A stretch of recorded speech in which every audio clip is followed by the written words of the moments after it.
رب اشرح لي صدري ويسر لي أمري واحلل عقدة من لساني يفقهوا قولي. Let's go.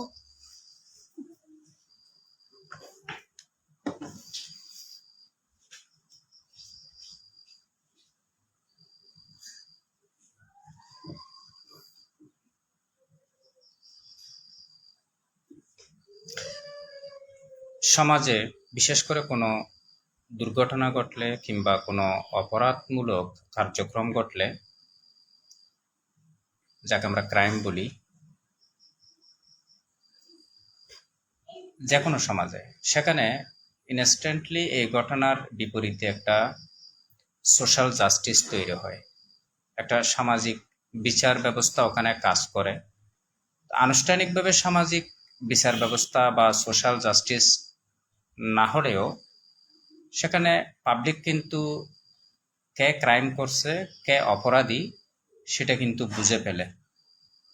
সমাজ নিশ্চিত হয়ে যায় যে এই লোকটি অপরাধী বা এই গোষ্ঠী অপরাধী। তো অপরাধ যখন আপনার প্রশাসনের মাধ্যমে আদালতে যায়, আদালত থেকে একটা রেজাল্ট আস্তে আস্তে অনেকটুকু সময় প্রয়োজন হয়। তো সেক্ষেত্রে প্রশাসন এবং বিচার ব্যবস্থার ধীরগতির কারণে ওই ক্রিমিনাল কিন্তু চেষ্টা করে সমাজের মধ্যে তার পক্ষে অবস্থান তৈরি করার জন্য। তখন সে বিভিন্ন মাধ্যমকে ব্যবহার করতে চায়। সেখানে সবচেয়ে তার জন্য ইজি যেটা মাধ্যম, সেটা হচ্ছে ধর্মকে ব্যবহার করা বা ধর্মীয় কোনো কিছুকে ব্যবহার করা। মসজিদ হতে পারে, মাজার হতে পারে, মাদ্রাসা হতে পারে। তো সোশ্যাল জাস্টিস এই জন্য বললাম যে সমাজে যখন কোনো অপরাধ সংগঠিত হয়, সেটার জাস্টিস, সেটার বিচার কিন্তু সমাজ করে ফেলে। সে জানে অপরাধীকে এবং তার অপরাধীর বিপক্ষে একটা জনমত তৈরি হয়ে যায় ওই সমাজে নীরবে। তখন সমাজে যারা কনসাস, যারা সমাজ নিয়ে সচেতন, সমাজ নিয়ে চিন্তা করে বা পরিবার নিয়ে চিন্তা করে, তারা ওই অপরাধীর বিপক্ষে তার কার্যক্রম সে চালিয়ে যায়, প্রকাশ্যে কিংবা অপ্রকাশ্যে। তো এক্ষেত্রে সংঘবদ্ধভাবে যদি আপনার ক্রিমিনালের বিরুদ্ধে যদি আপনি দাঁড়াতে পারেন, তবে আদালত থেকে কিংবা প্রশাসন থেকে কোনো সহায়তা আসার আগেই কিন্তু ক্রিমিনাল ওখানে তার অবস্থান আর ধরে রাখতে পারবে না, সে সারেন্ডার করবে, সে পালিয়ে যাবে, যে কোনো একটা ব্যবস্থা সে করবে। এখন দেখেন, কথাগুলি এই জন্য বললাম যে ডেসক্রিপশনে দিয়েছি যে একজন ইমাম সাহেব একজন ক্রিমিনালকে সারভাইভ করার জন্য কিরকম সহায়তা করছে পরোক্ষভাবে। দেখেন আপনি, আমরা মূলত যদি কোনো ইমাম সাহেব, যাকে আমরা বলছি আর কি, মসজিদের ইমাম বলেন, খতিব বলেন, এক্স্যাক্টলি কিন্তু আমার সমাজের, আমার মসজিদের ইমাম বা খতিব হওয়ার জন্য উপযুক্ত না। যদি আপনি তাকে ভাড়াটে নিয়োগ দেন, তাকে হায়ার করেন, আমার সমাজে, আমার মসজিদের আমার ইমাম হবে আমার কৌমের, আমার সমাজের, তাহলে কিন্তু সে অনেকগুলো রেসপন্সিবিলিটি তার মাঝে আসতে পারে, আসবে। এখন এই দায়িত্বগুলো সে যদি সঠিকভাবে পালন করতে পারে, করবে, না পারলে সে সরে যাবে। উনার যে সম্মান, সেটি উনি বজায় রেখে উনি কাজ করবে। তো যেহেতু আমরা ইমাম নিয়োগ দিছি আপনার হায়ার করে, তো ওই সমাজের লোক তো উনি না। এখন দেখেন, উনি কাজটি করতে গিয়ে আপনার এই জবটা উনি করতে গিয়ে স্বাভাবিকভাবে ক্রিমিনালের সাথেও তার সাথে ওখানে কি হচ্ছে, কথা হচ্ছে। আপনার ওখানে সরাসরি আপনার সমাজে বা যেখানে মসজিদ আছে, ওখানে যদি সরাসরি ওই ক্রিমিনালের সাথে মানুষের লজ্জার কারণে যদি ইমাম সাহেবের সরাসরি কথা নাই বা হয়, কিন্তু ইমাম সাহেবের সাথে পরোক্ষভাবে অন্য কোথাও তো হয়তো কথা হচ্ছে। তো যেভাবে হোক না কেন, এখন ইমাম সাহেবকে সে ইনফ্লুয়েন্স করবে, অর্থাৎ তার পক্ষে তাকে নিয়ে, মানে সে যাতে সমাজের মধ্যে তার যে নরবর অবস্থান হয়ে গেছে, যে ক্রিমিনাল হওয়ার জন্য, অপরাধী হওয়ার জন্য, সে সেটাকে ঢাকাবার জন্য ব্যবহার করার চেষ্টা করবে মসজিদকে, ইমামকে।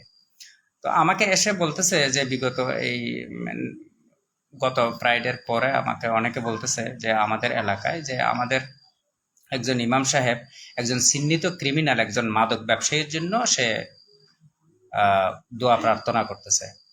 ওই মাদক ব্যবসায়ী নাকি মসজিদে ডোনেট করছে, এই জন্য সে দোয়া চাচ্ছে। তো দুঃখজনক ব্যাপার হচ্ছে যে ইমাম সাহেবকে ভাড়ায় আনুন কিংবা তাকে জব দিন, সে চাকরি করুন, তো যেটি হোক না কেন ওই ইমাম সাহেব তো ওই মসজিদে যেহেতু সংশ্লিষ্ট, সে তো মসজিদের আশপাশ এবং সমাজ সম্পর্কে সচেতন, ওখানে কি করতেছে।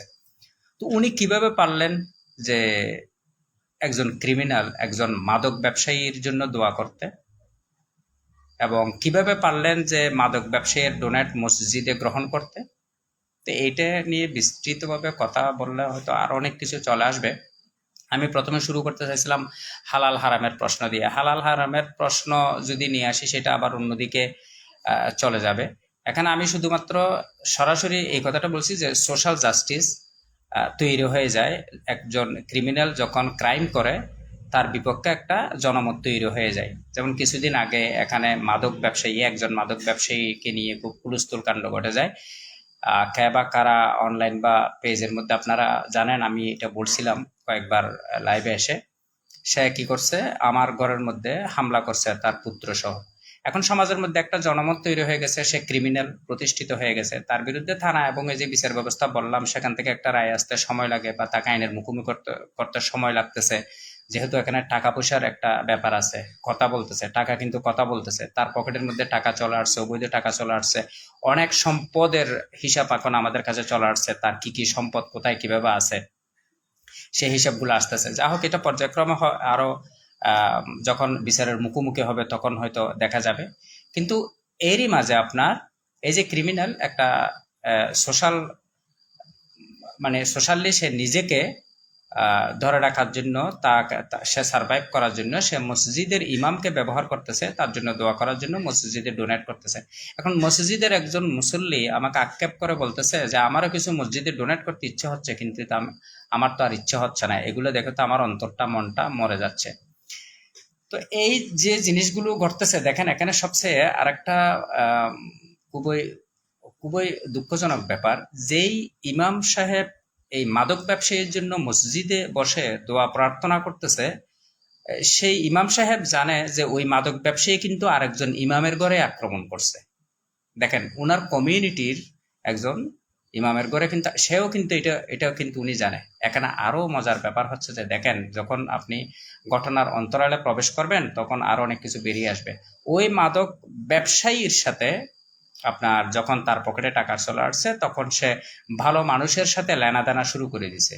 অর্থাৎ সে ক্রয় বিক্রয় শুরু করে দিছে। একজন ভালো সমাজের ভালো মানুষ হিসেবে চিহ্নিত, মসজিদের সাথে সংশ্লিষ্ট আছে, সমাজের বিভিন্ন প্রতিষ্ঠানের সাথে সংশ্লিষ্ট আছে, উনার কাছ থেকে আপনার লেনদেন, ব্যবসায়িক লেনদেন, অর্থাৎ যে কোনো কিছু বেচা কিনা, জমি বেচা কিনা হতে পারে, বেচা কিনা হতে পারে, বেচা কিনা করে ওই মাদক ব্যবসায়ী ওই আপনার ভালো মানুষের সাথে সংশ্লিষ্ট হয়ে গেছে। তো হালাল হারামের প্রশ্ন আমি এই জন্য আনতে চেয়েছিলাম যে ওই ভদ্রলোককে জানে না যে এই মাদক ব্যবসায়ী সে হারাম পথে ইনকাম করতেছে, তার সাথে আমি কিভাবে লেনদেন করব। আর দ্বিতীয়ত, সে অল্প সময়ে এত আলাদিনের চেরাগ পেয়েছে মতো সে এত টাকা কিভাবে পেল, যে আমার থেকে জায়গা ক্রয় করতেছে। আমি একজন প্রতিষ্ঠিত মানুষ, আমার থেকে অনেক পরিশ্রম করে আমি টাকা উপার্জন করছি, সে এখন আমার কাছ থেকে জমি ক্রয় করতেছে টাকা পয়সা দিয়ে। আমি একবারও প্রশ্ন করতেছি না যে তোমার টাকার উৎসটা কোথায়।